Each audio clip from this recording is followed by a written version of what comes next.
এই ভিডিওতে আমরা ওয়ার্ডপ্রেসের একটি ফ্রি থিম এক্সপ্লোর করে দেখব এবং সাথে হচ্ছে ডেমো ইম্পোর্ট করব। সো সেটা করার জন্য হচ্ছে আমরা ফার্স্টে ওয়ার্ডপ্রেসের ড্যাশবোর্ডে আসব। এইখান থেকে হচ্ছে অ্যাপিরিয়েন্সে ক্লিক করব। দেন হচ্ছে আমাকে থিমস অপশনে নিয়ে আসবে। এইখান থেকে হচ্ছে আমরা অ্যাড নিউ থিম এখানে ক্লিক করব। করার পরে এইখানে হচ্ছে আমরা পপুলার সেকশন পাবো, দেন হচ্ছে লেটেস্ট নামে একটা সেকশন পাবো, ফেভারিট নামে একটা অপশন পাবো এবং ফিচার ফিল্টার নামে একটা অপশন পাবো। এইখানে হচ্ছে সার্চ থিমের মধ্যে আমরা লিখব ব্লকসি। ব্লকসি লেখার পরে যে থিমটা আসবে এটা হচ্ছে আমরা এখান থেকে ইনস্টল করে নিব। ইনস্টলেশন হয়ে গেছে, দেন হচ্ছে আমরা এখান থেকে অ্যাক্টিভেট করে নিব। ব্লকসি থিম অ্যাক্টিভেট করার পরে দেন হচ্ছে এইখানে বলবে হচ্ছে thanks for installing Blocksy Europe. So এখানে হচ্ছে ব্লকসির যে কোর প্লাগইনটা আছে সেটা হচ্ছে এখানে ইনস্টল করতে বলবে। আমরা হচ্ছে ইনস্টল ব্লকসি কম্পেনিয়ন এখানে ক্লিক করব। ব্লকসির যে কম্পেনিয়ন যে প্লাগইনটা আছে সেটা হচ্ছে এখানে ইনস্টল হওয়া শুরু হবে।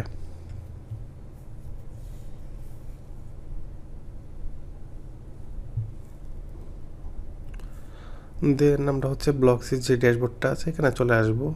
এখানে বেশ কিছু হচ্ছে অপশনস আছে, কাস্টমাইজের শর্টকাটস দেওয়া আছে এবং এখানে স্টার্টার সাইটস নামে একটা অপশন আছে। তারপরে হচ্ছে এক্সটেনশন, ইউজফুল প্লাগইনসের মধ্যে বেশ কিছু হচ্ছে প্লাগইনস দেওয়া আছে যেগুলো হচ্ছে আমাদের লাগবে। আর হচ্ছে চেঞ্জ লগ হচ্ছে থিমে যে ভার্সন আছে এবং থিমে যেই লাস্ট যেই অপশনগুলো অ্যাড করা হয়েছে সেগুলো হচ্ছে এখানে দেয়া আছে, বা থিমে কি ফিচার অ্যাড করা হয়েছে সেগুলো হচ্ছে এখানে লিস্টিং করা আছে। তো এখান থেকে আমরা হচ্ছে যেহেতু হোম, আমরা হচ্ছে এখান থেকে স্টার্টার টেমপ্লেটসে যাব। দেন ব্লকসির যেই ডেমোগুলো আছে এগুলো হচ্ছে এখানে দেখাবে। এখানে হচ্ছে অল বিল্ডার এখানে বলা আছে, এখান থেকে হচ্ছে আমরা এলিমেন্টও সিলেক্ট করবো। জাস্ট এলিমেন্টও সিলেক্ট করার পরে আমাকে হচ্ছে কিছু ডেমো দেখাবে। সো আমি চাইলে হচ্ছে এখান থেকে হচ্ছে ডেমো ইম্পোর্ট করতে পারি। এইখান থেকে হচ্ছে আমরা যে কোনো একটা ডেমো ইম্পোর্ট করব। আমরা এই উড নামে যেই ডেমোটা আছে এটা হচ্ছে এখান থেকে আমরা ইম্পোর্ট করব। সো এই ডেমোটা ইম্পোর্ট করার জন্য এখান থেকে হচ্ছে আমরা ইম্পোর্টে ক্লিক করব। এখানে বলতেছে হচ্ছে ইনস্টল চাইল্ড থিম, এখানে একটা চেক করে দিব, এখানে চেক করে দিব। দেন হচ্ছে নেক্সট, আমরা হচ্ছে এখান থেকে দেন হচ্ছে বিল্ডার চেক করবো, এলিমেন্টর, নেক্সট। এইখান থেকে হচ্ছে যে রিকোয়ার্ড প্লাগইনগুলো আছে সেগুলো হচ্ছে শো করতে বলবে, এখান থেকে নেক্সট করব। দেন হচ্ছে এটা যেহেতু ফুল কন্টেন্ট ইম্পোর্ট এর জন্য হচ্ছে আমরা সবগুলোতেই চেক রাখবো। দেন হচ্ছে ইনস্টলে ক্লিক করব। আমার থিমের ডেমো ইম্পোর্ট স্টার্ট হয়ে গেছে।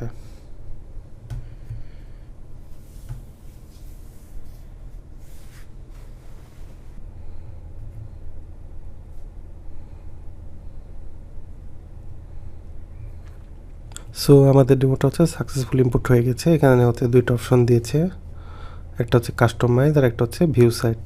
আমরা হচ্ছে এখান থেকে ভিউ সাইট করব। ভিউ সেট করার পরে আমাদের যে ডেমোটা আছে এটা হচ্ছে এখানে শো করবে। এখান থেকে হচ্ছে আমরা সেকশনগুলো দেখে নেব যে এখানে কোনো ব্রোকেন আছে কি না। সো আমরা হচ্ছে আমাদের ডেমো পেজগুলো সবগুলো দেখে নিয়েছি। এখন হচ্ছে আমরা ড্যাশবোর্ডে যাব। ড্যাশবোর্ড থেকে হচ্ছে আমরা পেজেস যে অপশনটা আছে এখানে হোভার করব, দেন হচ্ছে অল পেজেস এখানে ক্লিক করব।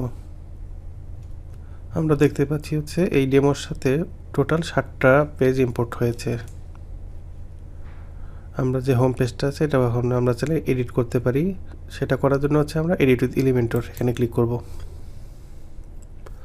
সো আমরা হচ্ছে এলিমেন্টর দিয়ে আমাদের যেই ডেমোটা আছে সেটা হচ্ছে এডিট করলাম।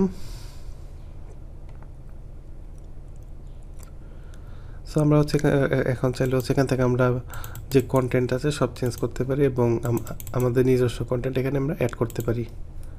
এখান থেকে মোটামুটি হচ্ছে সব কিছুই চেঞ্জ করা যাবে এবং আমরা যদি চাই কাস্টম ডিজাইনও করতে পারি এবং সেকশনও অ্যাড করতে পারি।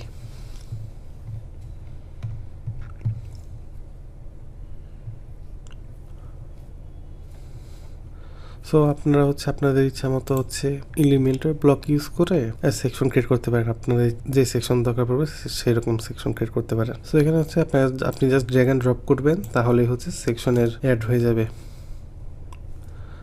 ড্র্যাগ অ্যান্ড ড্রপ করবেন, তাহলে হচ্ছে এলিমেন্টের যে ব্লকটা আছে সেটা হচ্ছে এখানে অ্যাড হয়ে যাবে। এইভাবে আপনি খুব সহজ হচ্ছে পেজ ডিজাইন করতে পারেন এবং কন্টেন্ট অ্যাড করতে পারেন। এইখানে ফ্রিতে আপনি মোটামুটি আপনার সাইটের ডিজাইন সেরে ফেলতে পারেন। সো আমরা দেখলাম হচ্ছে কীভাবে আমরা এলিমেন্টর দিয়ে একটা পেজ এডিট করব। এখন আমরা হচ্ছে এলিমেন্টরটা হচ্ছে করব, এলিমেন্টর থেকে হচ্ছে এক্সিট করে হচ্ছে ওয়ার্ডপ্রেসে চলে যাব। এখান থেকে হচ্ছে লিভ নিব আমরা, এখান থেকে হচ্ছে ওয়ার্ডপ্রেসের আইকন আবার ক্লিক করব। দেন হচ্ছে আমরা পেজেসে চলে আসছি। এখান থেকে হচ্ছে আমরা ড্যাশবোর্ডে যাব এবং এখন আমরা দেখব হচ্ছে আমাদের যে থিমটা আছে এইখানে হেডার এবং ফুটারটা দেখবো। সো সেটা দেখার জন্য আমরা হচ্ছে অ্যাপিরিয়েন্স থেকে কাস্টমাইজে যাব। এখানে কাস্টমাইজে আসার পর এখানে দেখবো যে আমার কাস্টমাইজারের যেই অপশনগুলো আছে সেগুলো সবগুলো চলে আসছে। এইখানে হচ্ছে জেনারেল সেটিং, জেনারেল নামে একটা অপশন আছে, এটা এখানে ক্লিক করলে আপনি লেআউট, বটম, তারপর হচ্ছে সোশ্যাল নেটওয়ার্কের অ্যাকাউন্ট, এইগুলো আপনি এখানে পাবেন। সো আমরা হচ্ছে এখান থেকে হেডারটা দেখবো। হেডারে ক্লিক করলাম, দেন হচ্ছে আমার যে উপরে যে হেডারটা আছে এখানে শো করতেছে এবং নিচে দেখবো যে লাইভ কাস্টমাইজার এডিট চলে আসছে। এইখানে হচ্ছে আপনি এখানে লোগোতে ক্লিক করলে হচ্ছে আপনি আপনার ওয়েবসাইটে যে লোগো আছে সেটা চেঞ্জ করতে পারবেন। দেন হচ্ছে মেনু এবং সাথে হচ্ছে ডিজাইনের অপশন আছে। সো আপনি এখান থেকে ডিজাইনও করতে পারেন। ডিজাইন অপশনের ক্ষেত্রে সেক্ষেত্রে হচ্ছে আমরা এখন ফুটার দেখব। ফুটারের ক্ষেত্রে আমরা যদি হচ্ছে একদম নিচে ব্যবহার করি সেক্ষেত্রে দেখবো হচ্ছে কপিরাইটের যে টেক্সট আছে সেটা এখানে আছে। সো কপিরাইটেড টেক্সট হচ্ছে আমরা এখান থেকে এডিট করতে পারি। সো এইভাবে আমরা খুব সহজে হচ্ছে ব্লকসি থিমে ডেমো ইম্পোর্ট করতে পারি এবং এলিমেন্টও দিয়ে হচ্ছে পেজ ডিজাইন করতে পারি এবং পেজের যে ডামি কন্টেন্টগুলো আছে সেগুলো রিমুভ করতে পারি। কাস্টমাইজার থেকে হচ্ছে আমরা হেডার এবং ফুটার দেখে নিলাম। সো আপনারা হচ্ছে এই থিমটা ইউজ করে খুব সহজে আপনি আপনার ক্লায়েন্টের প্রজেক্ট করতে পারেন এবং আপনার পার্সোনাল প্রজেক্টও ক্রিয়েট করতে পারেন। সো আজকের ভিডিও এই পর্যন্তই। ধন্যবাদ সবাইকে।